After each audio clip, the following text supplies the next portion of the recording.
Vamos abrir a palavra de Deus em Isaías 55.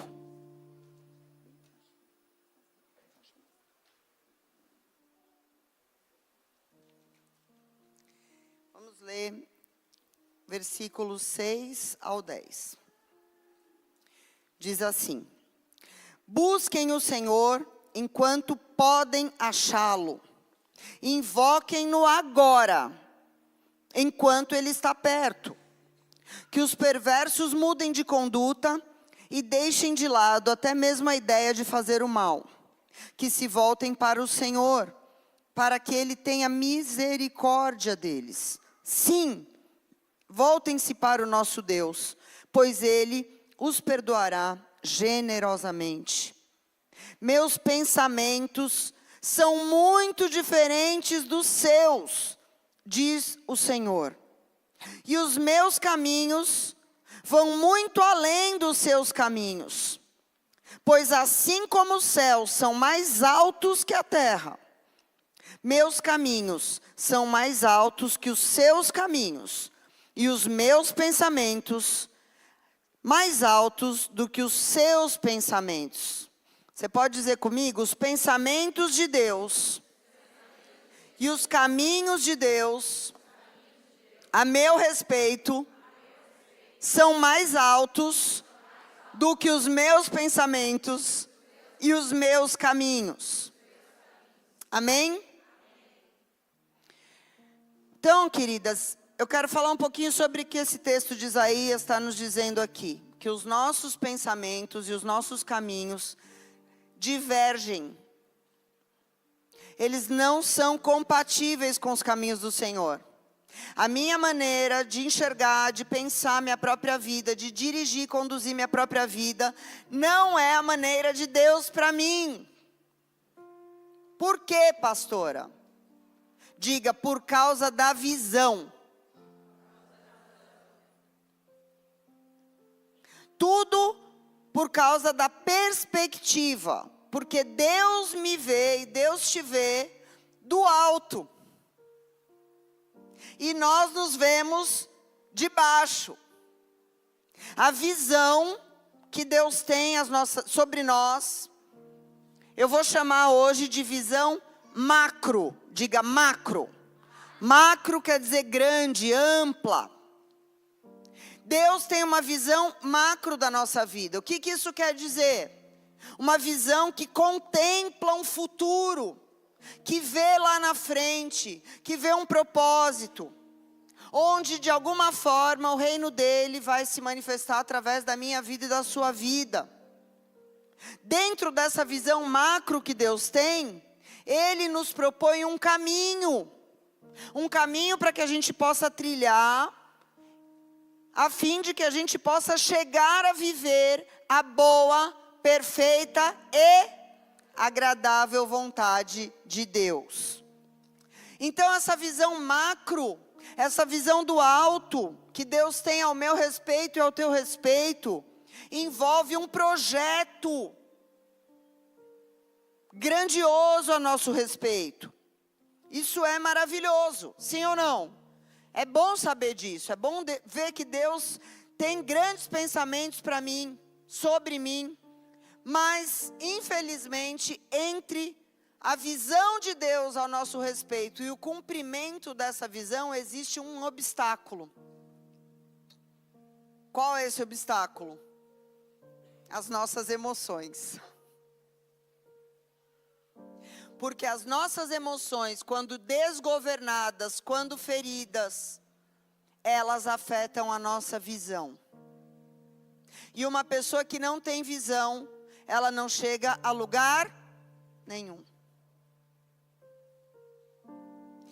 E aí, eu vou falar agora da nossa visão, que eu vou chamar hoje de visão micro.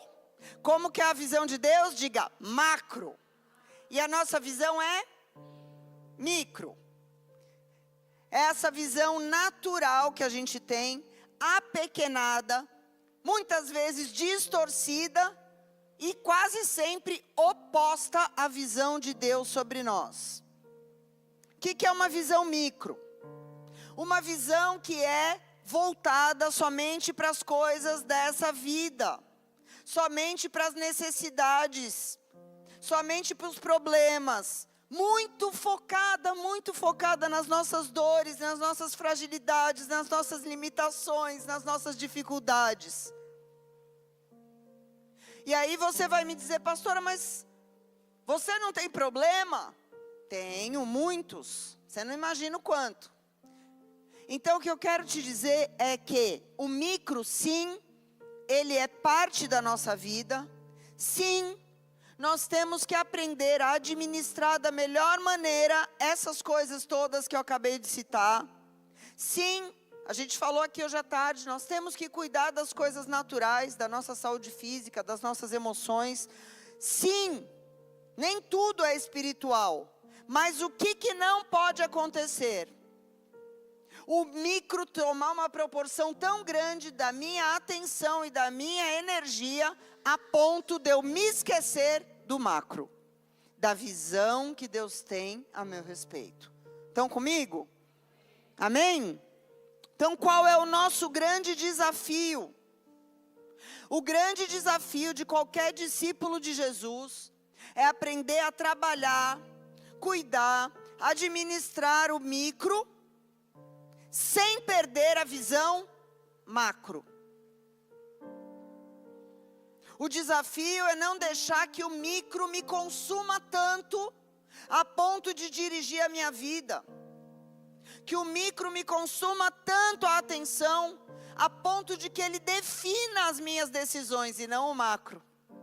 A ponto de que o micro defina a minha identidade, quem eu sou. Eu não sou os meus problemas. Eu não sou as minhas dores. Eu sou filha do Altíssimo. Amém? Porque se tudo que eu tenho de energia, de força, de atenção, estiver voltado para o micro, não vai me sobrar força para eu lutar pelo macro. Quantas pessoas sabem o que Deus tem promessas, tem um propósito, deu talentos, deu dons, deu um chamado, mas o foco no micro é tão grande, que não sobra tempo para nada do macro se cumprir. Quantas estão entendendo? Amém? Então, se nós nos deixarmos engolir pela rotina, pelos problemas financeiros, problemas familiares, problemas estruturais, sentimentais, tanta coisa, vai ficar muito difícil de eu me lembrar quem eu sou para Deus, o que Deus tem com a minha vida. E é por isso que constantemente, diariamente, eu tenho que parar e ter um tempo de buscar o Senhor a sós. Porque quando Jesus estava aqui na terra, como filho do homem, de carne e osso, por que você lê nos evangelhos que acontecia, expulsava demônio, curava e daqui a pouco ele ia para o monte orar? Porque ele não podia se esquecer. Qual é o meu propósito, quem eu sou, o que eu estou fazendo aqui? E aí ele descia e ia para o micro.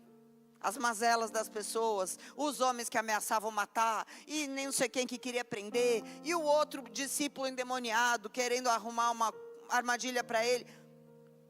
Então ele parava, e no fim do dia, todos iam para suas casas, e Jesus ia para o monte.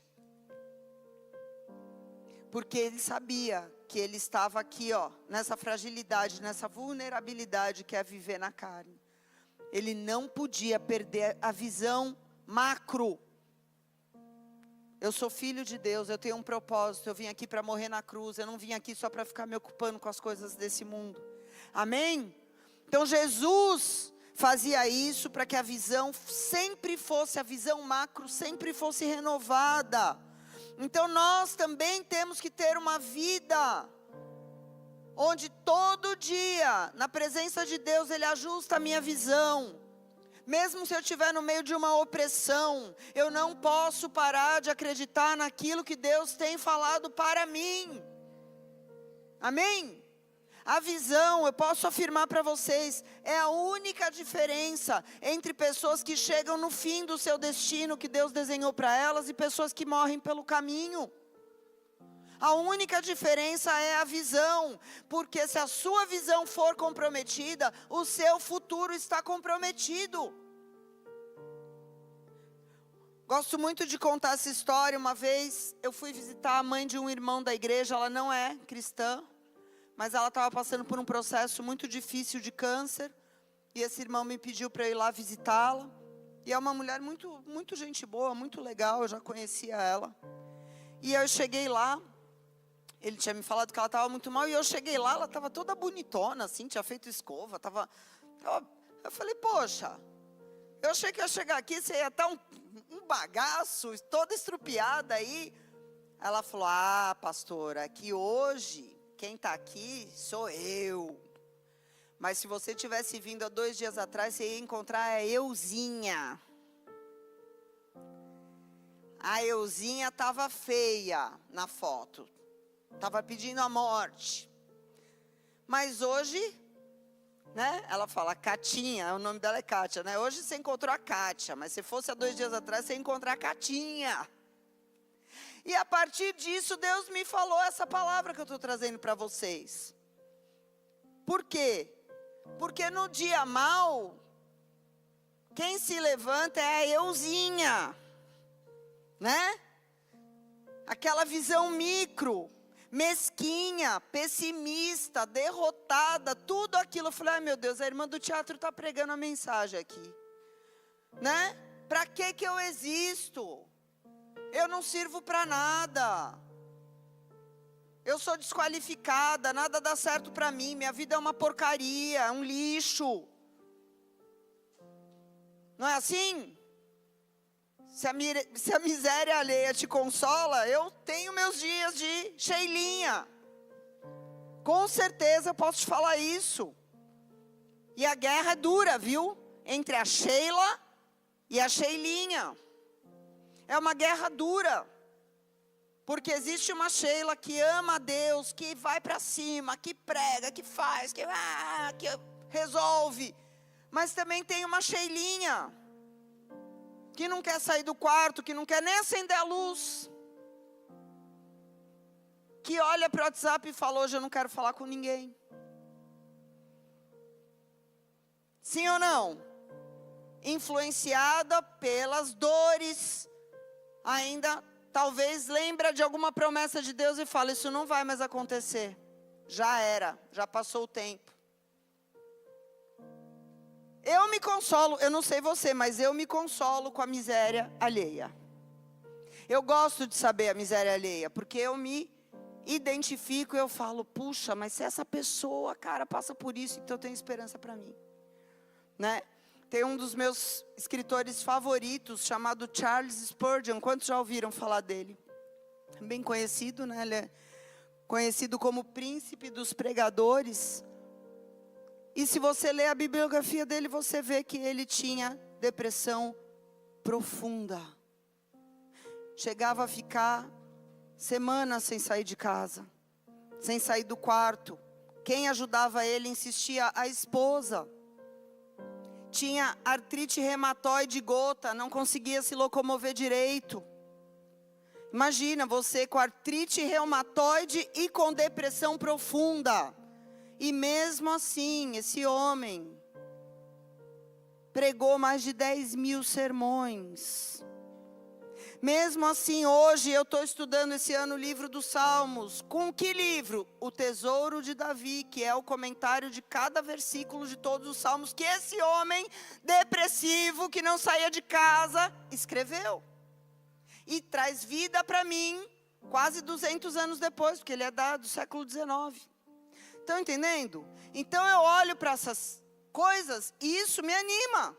Não que eu fique feliz de saber que ele tinha depressão, mas falar se Deus fez tudo isso, mesmo com ele naquela situação, então há esperança para mim também. Amém?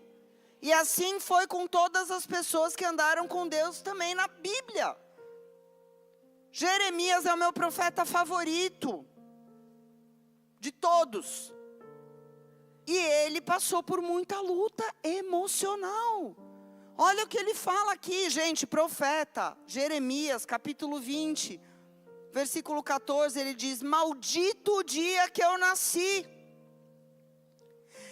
ninguém celebre o dia em que minha mãe me deu à luz. Ou seja, não faça festa de aniversário para mim, porque esse dia é maldito. Olha, pesado, hein, meu? Imagina os irmãos chegando na tua casa com um bolinho e você fala, esse dia é maldito, eu não quero parabéns. É isso que ele está falando aqui, em outras palavras. Ninguém celebre o dia que minha mãe me deu à luz. Não celebre meu aniversário. Maldito foi o mensageiro que falou para o meu pai, seu filho nasceu. Ele amaldiçoa a vida do enfermeiro que foi falar para o pai, o menino nasceu. Olha isso, gente. Que ele seja destruído. Esse homem que deu notícia do meu nascimento. Que ele seja aterrorizado. Por que não me matou quando eu nasci? Quem me dera eu tivesse morrido no ventre da minha mãe. Olha, gente, um dos maiores profetas da Bíblia. Olha as emoções dele. Ele fala, versículo 18, por que eu nasci? Toda a minha vida é só sofrimento, tristeza, vergonha. Jeremias, o profeta. Para mim é o maior de todos. Jó. Né? Todo mundo conhece Jó pela sua Jó, o homem mais paciente, aleluia, aquele que fala lá no fim da história. Eu sei que tudo podes, nenhum dos teus planos pode ser frustrado, aleluia. Esse era o Jó, cheio do Espírito Santo, mas tinha o Józinho também. Sabe o que ele falou lá em Jó, capítulo 7, versículo 7? Eu nunca vou sair dessa situação. Ele decretou o fim da sua vida, a falência, não tem mais nada para mim. Nunca voltarei a ver o bem, ele falou. Ele falou isso, esse mesmo homem que falou antes, eu te conhecia só de ouvir falar, agora eu conheço. Todo mundo fala, né? Mas ele disse, eu nunca vou sair dessa situação. Em outras palavras, minha vida acabou. Quantos já falaram isso? No seu coração. Às vezes você não verbalizou, mas talvez você já pensou. Eu nunca mais vou sair dessa situação. Profeta Elias também, um grande homem de Deus famoso, que desafiou ninguém menos que Jezabel em carne e osso. A gente hoje é só o espírito, né? Mas ele desafiou a própria. Um homem de Deus, ousado, corajoso, que subiu para guerrear com 850 pais de santo, sozinho. Mas em seguida você vê o quê? Ele pedindo para morrer. Dentro de uma caverna, falando, Deus, eu não sou melhor do que os meus pais. Pedindo a morte. Quantas vezes a gente fala, Senhor, me leva. Eu não quero mais viver. Sim ou não? Quantas vezes a gente já viu isso na vida de alguém próximo de nós? Lá em Hebreus 11 também, aqueles heróis da fé, aqueles homens e mulheres que estão ali citados, que passaram por tantas lutas, tantas provações, traições, foram zombados, foram perseguidos, foram abandonados. E nós lemos a história e vemos o quê? Que eles tiveram dias de visão comprometida também. E a Bíblia faz questão de registrar esses momentos de fraqueza. Isso é maravilhoso para nós. Porque a Bíblia mostra que ninguém é melhor do que ninguém. Eu não sou melhor do que você. Você não é melhor do que a pessoa que está do seu lado. Esses homens e mulheres, a Bíblia diz que Elias era igual, sujeito às mesmas paixões que nós. Tiago vai dizer, né? Ninguém é melhor do que ninguém. Mas por que o nome deles está lá como heróis da fé, se ninguém é melhor do que ninguém? Porque apesar deles terem passado por momentos de fraqueza emocional, eles chegaram onde Deus queria que eles chegassem. Eles não retrocederam. Estão entendendo? Todo mundo passa por luta na mente. Todo mundo tem problema nas emoções. Todo mundo. Qual a diferença entre quem chega e quem não chega? Eu busco a Deus e Ele renova a minha visão. E eu continuo. Mesmo sem sentir. Minhas emoções não me governam. As minhas emoções não deixam que a visão de Deus sobre mim seja apagada. É isso que faz a diferença. Essas pessoas que são chamados de heróis e heroínas da fé, mesmo sangrando, continuaram acreditando que Deus é o que dá a palavra final. Amém? Então, querida, Deus sabe das nossas deficiências. Deus sabe das nossas dificuldades, das nossas necessidades. Não é pecado a gente tratar dessas coisas. Pelo contrário, mas a nossa visão não pode de forma alguma estar presa ao micro. Por quê? Porque viver pelo micro é viver por vista. E a Bíblia diz que o meu justo viverá pela fé. Fé é visão macro. Fé é o que Deus tem ao meu respeito. Hebreus 10:38, o meu justo viverá da fé. E se ele recuar, minha alma não tem prazer nele. Eu posso ficar chateado? Posso chorar? Posso desabafar? Nós lemos aqui desabafo de Jeremias. Posso.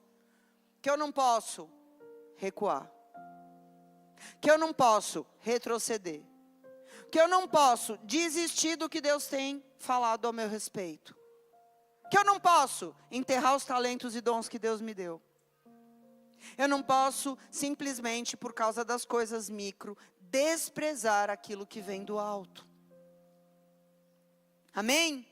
Então eu não posso ignorar o micro, eu preciso administrar, eu preciso aperfeiçoar estratégias, repertório, como que eu lido com isso? Eu preciso amadurecer, mas sempre com a minha visão no macro, naquilo que Deus tem, naquilo que Deus pensa sobre mim, como nós falamos aqui hoje à tarde. O coração é um péssimo conselheiro.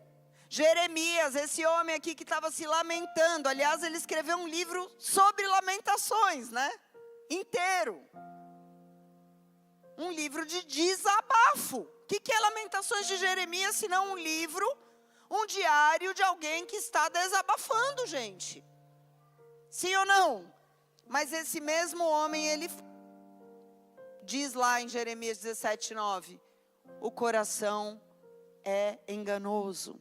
Ele sabia. O coração é perverso mais do que todas as coisas. E é por isso que um coração ferido, ele não vai te dar uma boa lente para enxergar com clareza as coisas. Então, pastoras, o que acontece de fato se eu tiver olhos no micro o tempo inteiro? Você vai viver uma vida na igreja, mas vai ser uma vida medíocre.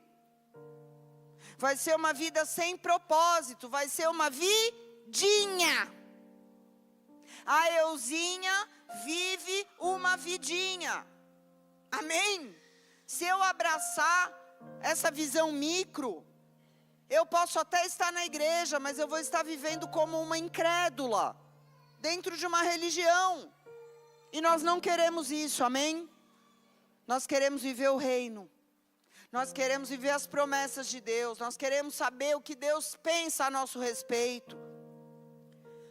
O que Jesus diz lá, em outras palavras, em Mateus 6, a partir do versículo 30, ele diz: se Deus veste com tanta beleza as flores do campo. É tão lindo a gente olhar flores, né? Tão lindo, você vê cada detalhe. Hoje elas estão aqui, amanhã elas estão no lixo. É isso que ele fala aqui. Se Deus veste com tanta beleza as flores, que hoje estão aqui, amanhã são lançadas no fogo. Deus faz tudo isso aqui para durar 2, 3 dias. Como Ele não vai se importar com vocês, não vai ser generoso com vocês, gente de pequena fé. Por isso não se preocupem dizendo o que vamos comer, o que vamos beber, o que vamos vestir, porque essas coisas ocupam o pensamento dos incrédulos. Mas o seu Pai Celestial já sabe o que vocês precisam. Busquem em primeiro lugar o reino de Deus e a sua justiça, e todas essas coisas lhes serão dadas. Portanto, não se preocupem com o amanhã, porque o amanhã trará suas próprias inquietações. Bastam para hoje, diga hoje, os problemas deste dia. Amém? Então, ele resume aqui tudo isso que a gente está falando. O que Jesus está dizendo aqui? Não tire os olhos do macro, e o Senhor vai te ajudar a cuidar do micro. Se você tirar os olhos do macro, você vai se querer fazer por força sua do braço, resolução do micro, você vai se enrolar. Você vai se perder, você vai deixar de lado coisas importantes que Deus ainda quer fazer com você. Amém? Coloque os teus olhos no macro, olhe para o reino dos céus, olhe para a sua justiça, busque em primeiro lugar isso, e Deus vai te ajudar a cuidar do micro. Então eu queria dar aqui alguns exemplos de como uma visão micro ou macro afeta áreas da nossa vida. Primeiro, sobre os nossos problemas. Todo mundo aqui tem problema? Todo mundo tem problema. Não tem ninguém aqui que não tenha problema. Como é que funciona isso se eu tenho uma visão micro ou uma visão macro? Se eu tiver uma visão micro sobre os meus problemas, toda vez que acontecer uma situação ruim, uma má notícia chegar, uma coisa inesperada acontecer, uma injustiça, uma perda, uma decepção com alguém, uma traição, toda vez que acontecer alguma dessas coisas eu vou pensar, o que eu fiz para merecer isso? Por que tem que ser bem comigo? Então, esse pensamento vai me dar um sentimento de que eu estou sendo injustiçada pelo próprio Deus. Porque se Deus é tão bom, por que Ele deixou acontecer isso comigo? Então me dá um sentimento de dúvida sobre o caráter de Deus. Deus foi negligente comigo. Deus não cuidou de mim. Deus me abandonou. Sim ou não? Mas se eu tenho uma visão macro, eu reconheço que o problema existe, mas eu entendo que, se eu estou com o Senhor, dessa situação ruim, no mínimo vai sair um bom aprendizado para a minha vida. Eu tenho algo para aprender, tem alguma escória que eu não estou vendo que Deus vai tirar através disso. Amém? Quando eu tenho uma visão macro, querida, eu vou falar para vocês, não é teoria não, tá? Estou falando isso porque eu vivo isso. Até a pior desgraça, você vai perceber que pela graça de Deus se tornou um instrumento de manifestação do reino na tua vida. Quando eu tive câncer, aconteceu algo muito curioso. Porque a gente não sabia a extensão da doença, como é que ia ser o tratamento. E a gente começou a orar. Primeiro a gente orou para ser curado sem eu ter que fazer nada. Sem ter que operar, sem ter que fazer químio. Né? Primeira coisa que a gente ora, cura completa. Oramos, não aconteceu, fui para a cirurgia. Saí da cirurgia sem as duas mamas. Ok. Vamos mandar para análise o material. E eu pesquisando, lendo sobre a doença, fulano fez 4 sessões de químio, fulano fez 6, fulano fez 8. Eu não conheci ninguém que fez 16, mas eu fiz 16. 16 sessões. Alguém aqui já fez quimioterapia? É veneno injetado na sua veia. Veneno. Tipo veneno de cobra. Você injeta o veneno e seu corpo começa a expelir os pelos. Você começa a inchar. É terrível. E todo mundo que eu perguntava, um fazia 4, outro fazia 8, um fazia 6 e o meu foi 16. Aí a gente orando, não, mas agora vai acabar, agora vai ter que fazer, não vai ter que fazer mais nada. Radioterapia não, Senhor, em nome de Jesus, radioterapia não. 35 sessões de radioterapia eu fiz. Depois de tirar as 2 mamas, depois de fazer 16 químios, eu fiz 35 radioterapias. Fiquei toda queimada. Como se um ferro de passar fosse colocado quente aqui. Agora, sabe o que aconteceu durante todo esse processo? Eu estava careca. E as pessoas na igreja vinham me pedir oração pelas enfermidades delas. E as pessoas vinham com uma palavra de Deus, dizendo: Deus me deu um sonho assim, assim, assim, que você orava por mim, eu era curada. Eu falei: amém, se Deus falou para você, irmã, vamos orar. E as pessoas foram curadas. Totalmente curadas, sem cirurgia, sem tratamento, sem nada. Uma ia tirar o útero. Estão tudo lá na igreja ainda, pode ir lá, viu, irmãs, perguntar. Não é fake, não. Uma, Eli Xavier, laudo, vai fazer esterectomia, tirar o útero. Ela falou: eu sonhei que você impunha as mãos sobre mim e o tumor saía pela vagina. Ora por mim, porque senão vou ter que ficar 40 dias em casa, sem fazer nada. Ela era coordenadora de um projeto grande com crianças. Nunca tirou o útero, tá lá, com o útero. Aí veio uma outra irmã, Denise, com câncer na tireoide, com os exames na mão, falou: o Senhor falou para mim que você vai orar por mim, eu não vou operar. Já estava com a cirurgia marcada. Nós oramos, eu falei: faz mais um exame, se Deus falou. Não tinha mais nenhum nódulo. Ela está lá até hoje, nunca operou a tireoide. Entende?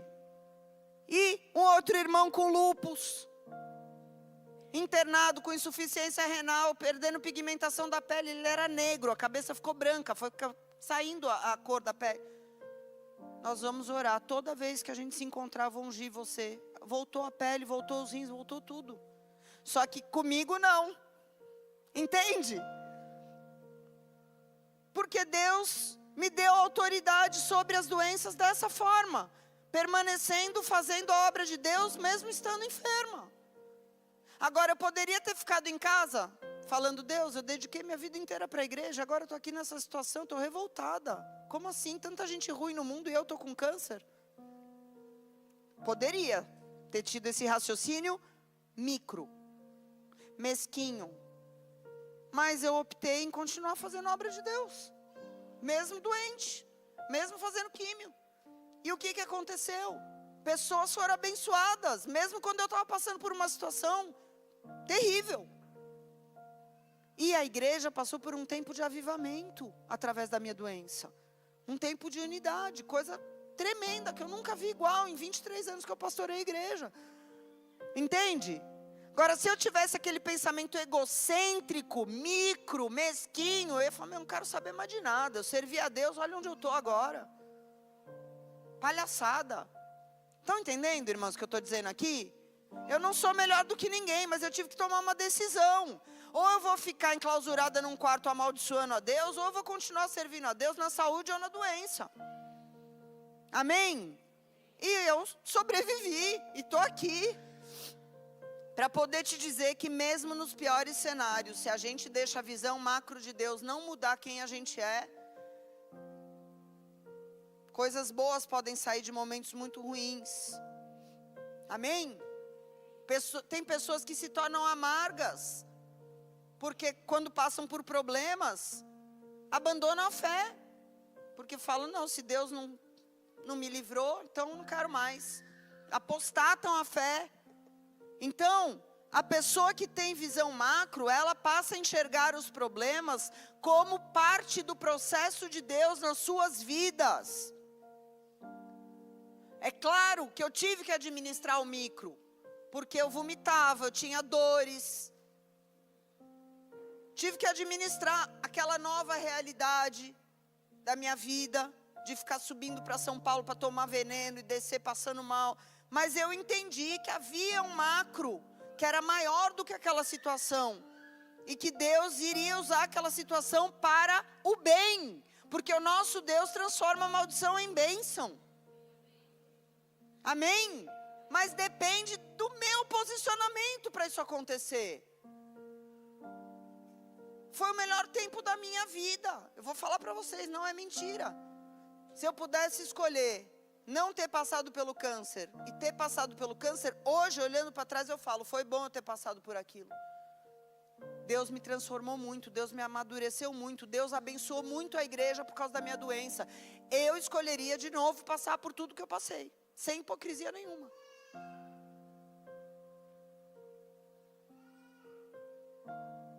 Amém?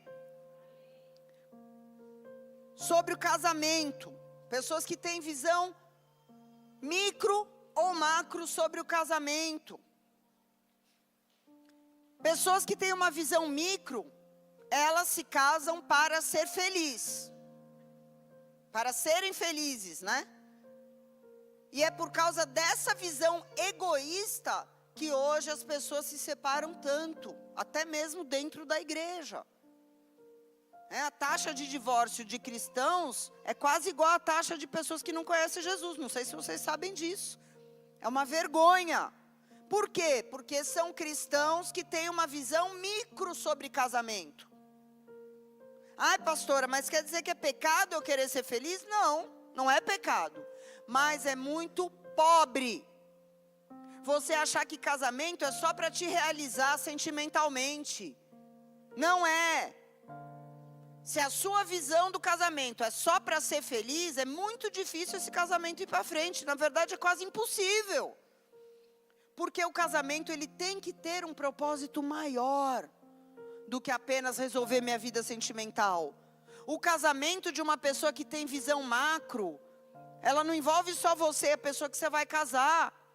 Ela envolve todos os teus familiares, os teus amigos, os teus que não conhecem Jesus ainda e que vão olhar para aquele casamento e vão falar: cara, é possível ter um casamento que abençoa pessoas. Um casamento que inspira. Irmãos da igreja que você pode encorajar como família. Mas se a pessoa tem uma visão micro, primeira briga que tem, ela quer voltar para a casa do pai. Tivemos um caso lá em Santos. O casal foi para a lua de mel, brigou a lua de mel inteira, voltou, o rapaz marcou uma reunião, falou: pastor, eu quero devolver ela. Para os pais dela, não quero mais, foi terrível a lua de mel, foi péssimo. Eu quero devolver. Eu falei: irmão, não tem. Não tem devolução. Desculpa. Não é de Deus. Eu falei: se não era de Deus, agora passou a ser. Você botou uma aliança na mão, agora é de Deus. Se não era, agora é. Se vira. Olha pelos olhos do Senhor. Porque casamento não é fácil. Esse negócio de alma gêmea não existe, irmãs. Isso é música do Fábio Júnior. Lembra o Fábio Júnior que cantava? As metades das laranjas, 2 amantes, 2 irmãos, não era? Uma desgraça isso daí. Tudo mentira. O diabo usou o Fábio Júnior para te enganar, irmã. Entendeu? Cara, você olha, ai, fulano, olha aqui no Instagram. Cara, mas você não conhece o bastidor. Todo casamento é difícil.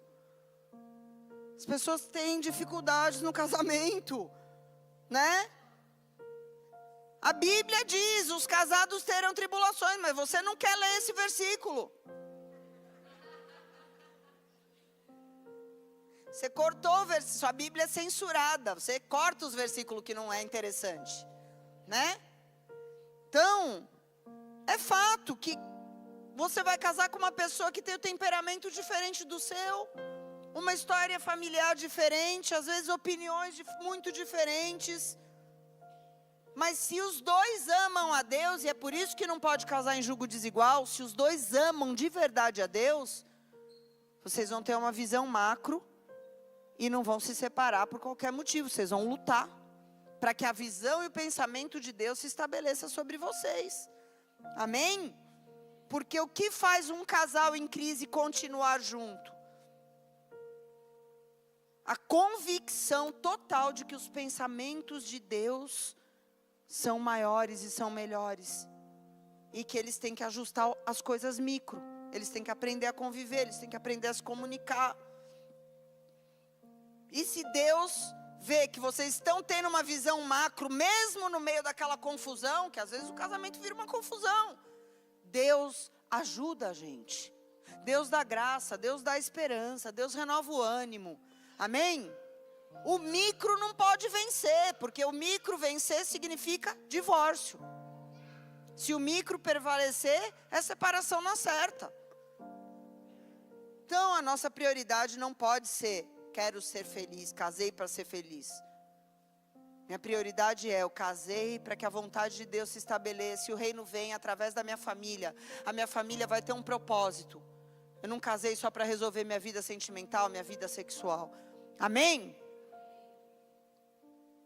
Uma família é algo que Deus sempre tem um propósito com ela. Sempre.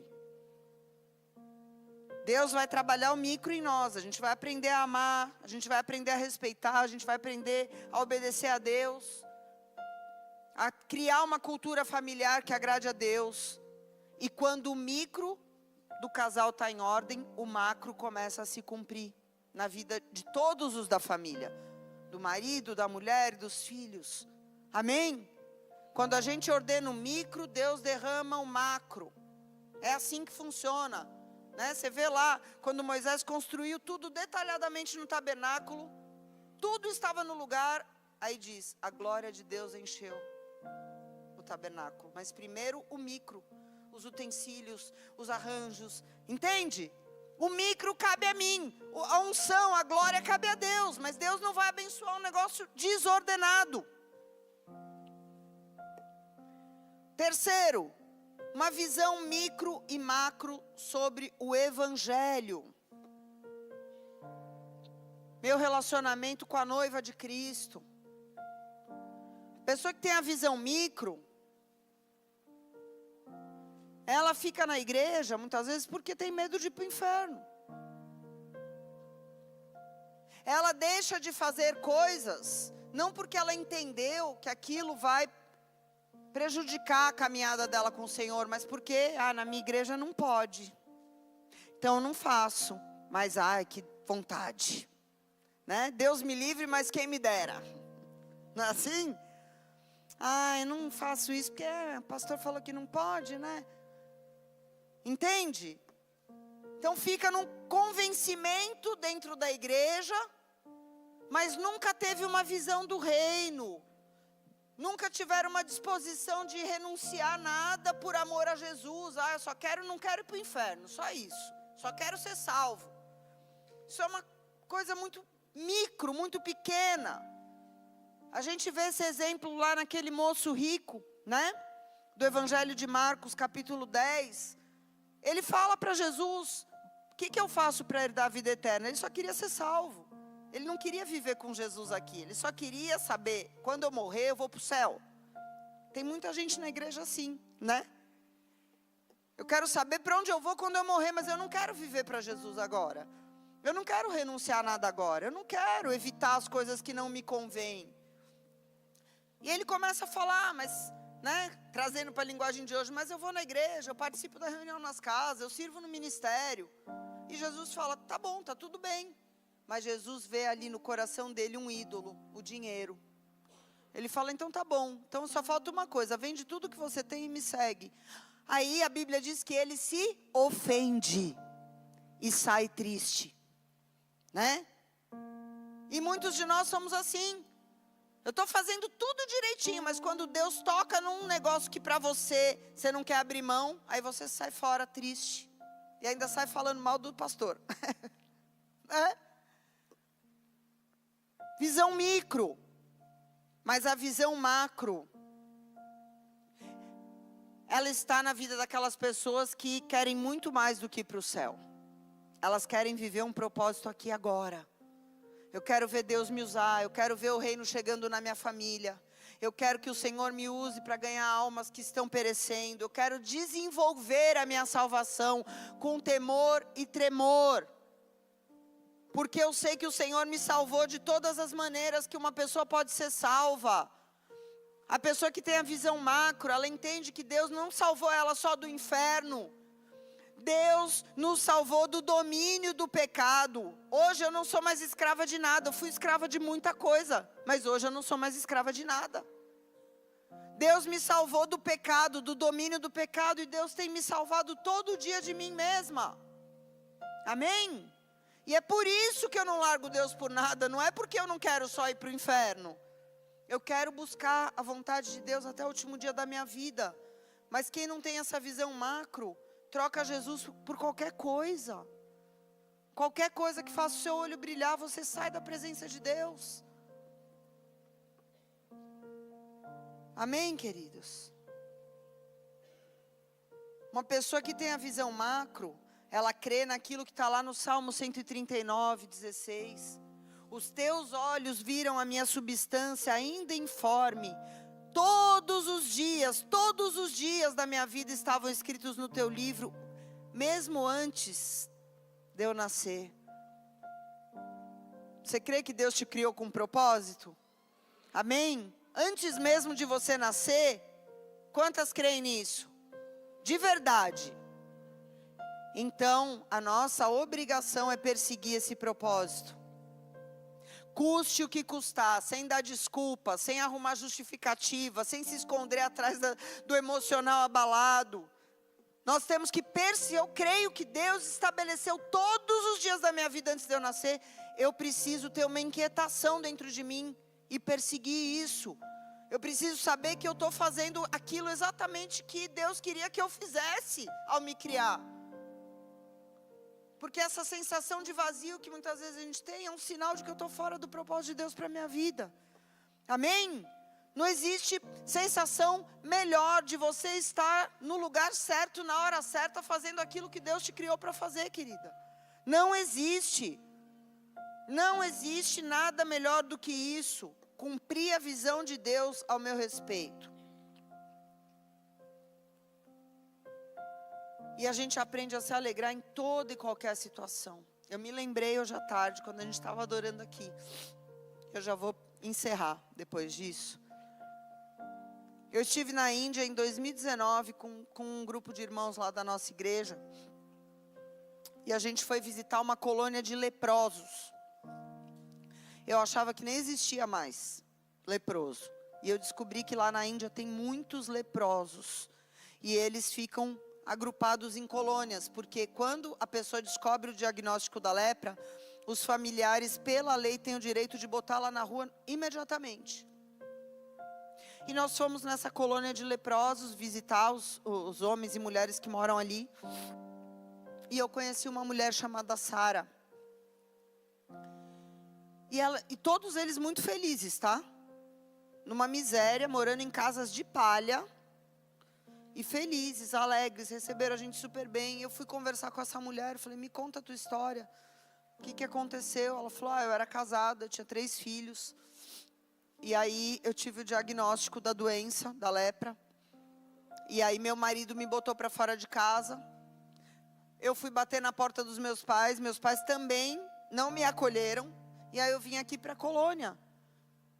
E aí ela me contando, né? E eu passando mal. Falei, meu Deus, imagina. Imagina as emoções dessa pessoa, gente. A gente está falando, olha o que a gente está falando.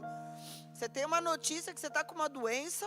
Teu marido te expulsa, teus filhos ficam com o marido. E teus pais também não abrem a porta para te receber. E de repente você está no olho da rua, com lepra. E aí eu comecei a chorar. Porque ela estava me contando, eu comecei a ficar desesperada. Ela falou, não chora. Eu estou feliz. Sabe por quê? Eu conheci Jesus aqui na colônia. Ela falou, o que adiantava? Eu ter saúde, ter marido, ter filhos e não ter Jesus. Vocês estão entendendo?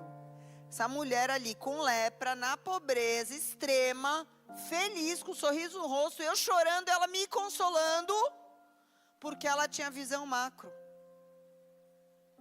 E ela falou, você quer saber de uma? Eu orei tanto pelos meus filhos, que meu filho mais velho se converteu e virou pastor.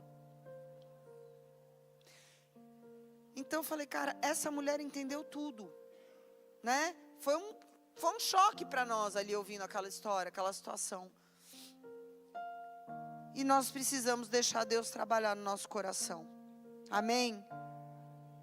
Porque o caminho de Deus que leva as nossas vidas para o centro da vontade dEle é um caminho reto. É um caminho reto. Mas se a nossa visão for distorcida, a gente faz um caminho tortuoso diante de nós. A gente anda para um lado, daqui a pouco vê que não é, volta para o outro, aí anda para trás.